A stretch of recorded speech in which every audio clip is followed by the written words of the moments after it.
میں ہونا چاہیے. میں کہتا ہوں کہ سید الساجدین خدا کا شکر ادا کیجئے کہ آپ جب چاہتے ہیں مجلس کر لیتے ہیں. ارے زین العابدین کا دل نہیں چاہتا تھا کہ باپ کی مجلس کریں، مگر دور وہ ملا تھا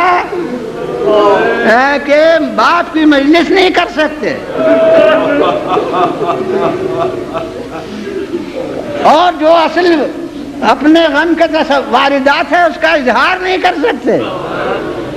ایک دفعہ موقع ہو گیا کہ زہری آئے. زہری بڑے محدثین میں اکابر علماء میں سے ہیں، شہاب الدین زہری.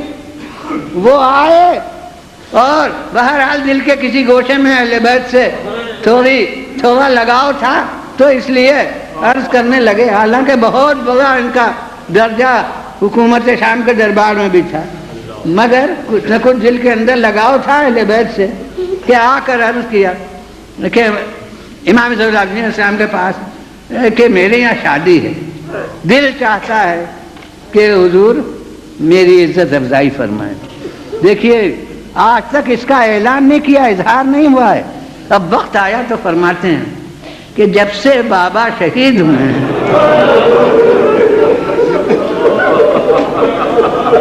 تب سے میں نے شادیوں میں شرکت ترک کر دی ہے، میں شریک نہیں ہوا کرتا. اب میں نے ممبر پر اپنی گناہگار زبان سے بیان کیا تو ماشاءاللہ آوازیں گریے کی بلند ہو گئی.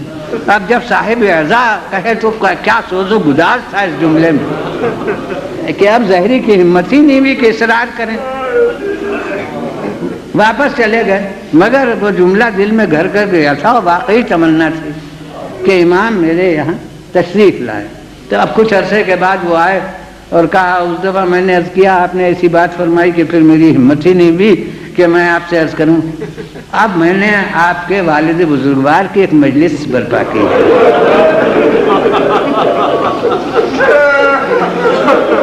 اور میری تمنا ہے کہ آپ اس مجلس میں شرکت کے لیے تشریف لائیں. حضرت نے کہا ہاں بے شک اب آئیں گے. ظاہر ہے جب دور اتنا نازک ہو اور وہ حکومت شام میں پہنچ بھی رکھتے تھے اور وہاں کے مقربین میں تھے تو کتنی احتیاط سے انہوں نے شرکائے مجلس کو اطلاع دی ہوگی. بہت گنے چنے خاص مخلصین اہل بیت جو تھے ان کو انہوں نے فردن اطلاع دی اور وقت معین پر وہ لوگ جمع ہوئے اور امام وقت معین پر تشریف لائے.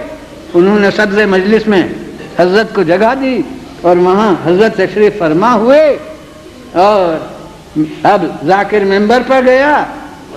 یہ حقیقت ہے کہ ابتدا ذاکری کی اشعار سے ہوئی ہے تو ممکن ہے کہ کسی شاعر نے کچھ اشعار مرثیہ حضرت امام حسین علیہ السلام کے پڑھے ہوں، اس کی تفصیل نہیں ہے روایت میں.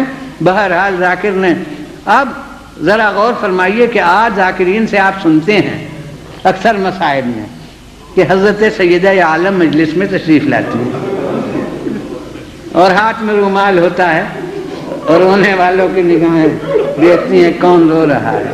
تو جس وقت یہ بیان ہوتا ہے تو ایک خاص اثر مجلس میں پیدا ہو جاتا ہے کہ جائے کہ آنکھوں کے سامنے صاحب عزا جسے پرسہ دینا ہے وہ موجود ہے. تو نتیجہ یہ ہے کہ ذکر مصائب جو ہوا تو اب کسی میں ہوش ہی نہ تھا کہ وہ ادھر ادھر دیکھ کر یہ دیکھے کہ کون کہاں ہے. جب بیان مجلس ختم ہوا اور انہوں نے سر اٹھایا تو دیکھا کہ امام وہاں پر نہیں ہے جہاں بٹھایا تھا.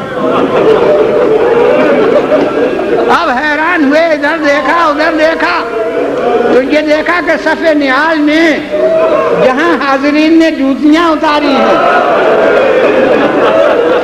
وہاں امام تشریف فرما ہے.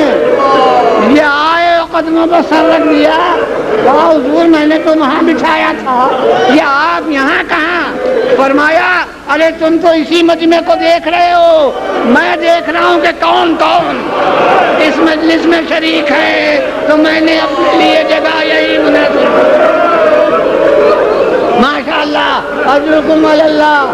میں کہتا ہوں کہ مجلس اس طرح سے ایک ہو گئی لیکن اپنی ذات کو انہوں نے مجلس بنا لیا.